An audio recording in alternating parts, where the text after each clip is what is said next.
he or she is a good administrator so they can grow our church. Well, that's not quite the most healthiest mentality we can have concerning how a church grows. But anyway, this church calls the new pastor. He's a young guy. He had showed results as a senior staff pastor at a mega congregation in another city. So they called him to this church. The first thing he did is, after getting the lay of the land, he realized that the town was made up of many migrant workers. Most of them were Spanish. Huge population of Spanish, migrant, and other workers. And he decided to start a new congregation to offer ministry to these Hispanic sisters and brothers. And he says that first there were 2 families in attendance, and then one of them brought their brother-in-law who could play the guitar, and then before he knew it, there were about 20 families present. And then the congregation, the Spanish congregation, began to grow so large that they wanted to move to Sunday morning in addition to the Saturday praise worship. And at first it was okay because the home congregation or the host congregation and they were able to work out a time. But the bottom line, the story ends with that not too long after this change was made where the Hispanic congregation began to worship on Sunday morning, it wasn't too long after that this new pastor was out of a job. Why? Because fear set in among some of the members. Fear of change. Change what? You'd have changed my Sunday morning groove now. You've changed the dynamics of my church. As long as those Hispanics were worshiping on Saturdays and I didn't have to deal with them, that's fine. But now they're worshiping on Sunday, so that means we're bound to cross paths. And look, they tearing up the church, and look, they wearing out the carpet. And look, that's more electricity. And they got a lot of people, but they not bringing a lot of money. We've all heard it. I've heard it, in a couple of the congregations to which I've been assigned. You've heard it too. Fear can literally drive us crazy. It can drive us crazy, especially when we know God has called us to do something. God has called us to advance in some area of our life, but we cannot advance in that area, or we cannot do what God has called us to do. Why? Because fear sets in. So I want to suggest today, my sisters and brothers, that the first step of us repackaging and re-representing is to look at the different areas of our church in which fear often sets in. Let's look at some of the areas of our church in which fear often sets in.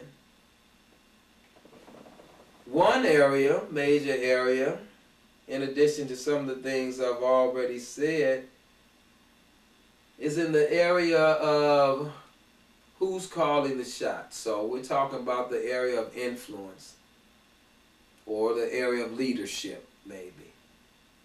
Is the pastor in charge, or is the board in charge in some instances? Is the laity in charge, or is the pastor in charge?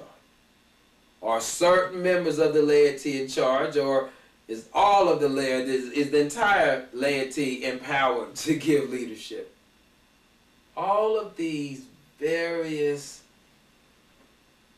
dynamics concerning power can create a climate of fear in many of our faith communities and other groups of, interaction. What are you talking about? If I want to be the boss, then that means I'm going to fear anything that threatens my being the boss. If I want to be in charge, that means I'm going to be fearful, probably, of anything that would threaten my being in charge. I'm using that as an example that I think we can all understand, but I don't mean to present this as giving a negative example. I'm trying to be real tonight, because in most of our churches, when we look at where the pockets of tension are, when we look at where the pockets of resistance to each other are, it has to do with, many times, who's in charge, who's calling the shots. And to break it down even more, it has to do with the I, the ego, the what I want, what I expect out of the pastor, what I expect out of other members, what I expect out of my church. Well, how about what Jesus expects? How about what God expects? God expects us to govern ourselves accordingly. But many times we drive each other crazy in churches, especially when the spirit of fear sets in, because when that spirit of fear sets in, sometimes we'll say and do some crazy stuff. Have I got one or two witnesses? Some of you have seen it. And you think, wow, I never would have believed that Sister So-and-so would have said such and such and such a thing. Wow, I never would have believed the pastor would have acted like that in a meeting.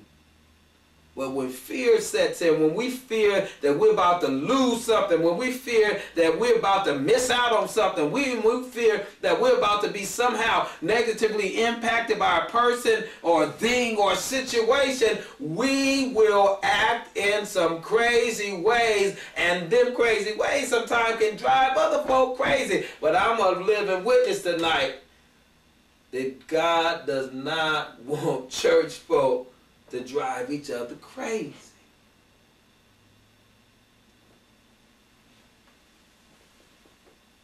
Jesus said to the disciples, in this world, y'all, you're going to have problems, you're going to have trouble. But he said, be of what? Good cheer. Why? Because I have overcome the world. Now, for Christians, that means that by the death, burial, and resurrection of Jesus, by the power of God displayed through the Holy Spirit, that Jesus has overcome sin, and he's overcome death, and he's overcome the grave, and that he allows us to have access to that same resource, to that same power, that we have access to that same Holy Spirit that raised Jesus from the dead. Sure, Jesus had to have felt some fear going to the cross. Hell, who wouldn't be fearful of being executed? Feeling physical pain, suffering physical humiliation. Who wouldn't be fearful?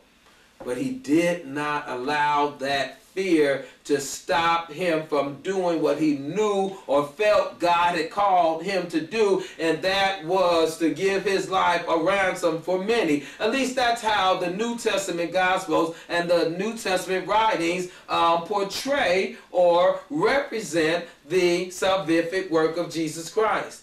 Now, there may be some other ways of interpreting the same data. I could get into that. My point is, Jesus did not allow fear to set in even as he was doing his day-to-day ministry on earth. So, I'm saying to us tonight, we need to really cast off, literally cast off the spirit of fear. God has not given us a spirit of fear, but a spirit of power and of love and of a sound mind. Don't let fear rule your life, because when fear rules your life, you do some crazy things. You'll act in some crazy ways. You'll never get ahead. And then when you bring that to the church house and then you get a group of fearful folk, it can be chaos. I got to sign off there, you all. Thank you for joining us. Tune in next week for our study entitled Church Folk Ain't Gonna Drive Me Crazy, Part 2. Blessings.